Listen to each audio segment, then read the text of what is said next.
কৃষ্ণনগরে বিজেপির বর্ণাঢ্য বিজয় মিছিল, কর্মী সমর্থকদের বাঁধভাঙা উচ্ছ্বাস লক্ষ্য করা গেল। নির্বাচনী সাফল্যের পর এবার কৃষ্ণনগরের রাজপথে নিজেদের শক্তির জানান দিল ভারতীয় জনতা পার্টি।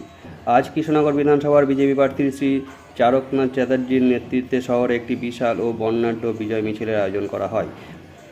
আজকের এই বিজয় মিছিলটি শুরু হয় কৃষ্ণনগরের অন্যতম ব্যস্ত এলাকা চ্যালেঞ্জার মোড় থেকে। মিছিলকে কেন্দ্র করে সকাল থেকেই দলীয় কর্মী ও সমর্থকদের মধ্যে ব্যাপক উৎসাহ উদ্দীপনা লক্ষ্য করা যায়। ঢাক ঢোল, ব্যান্ড পার্টি এবং দলীয় পতাকায় সেজে ওঠে গোটা এলাকা। কর্মী সমর্থকদের জয়ধ্বনি এবং গেরুয়া আবিরের খেলায় উৎসবের আমেজ তৈরি হয় কৃষ্ণনগর জুড়ে। এবং পোস্ট অফিসের মোড়ে নেতাজি সুভাষচন্দ্র বসু ও কবিগুরু রবীন্দ্রনাথ ঠাকুরের প্রতিকৃতিতে মাল্যদান করা হয়।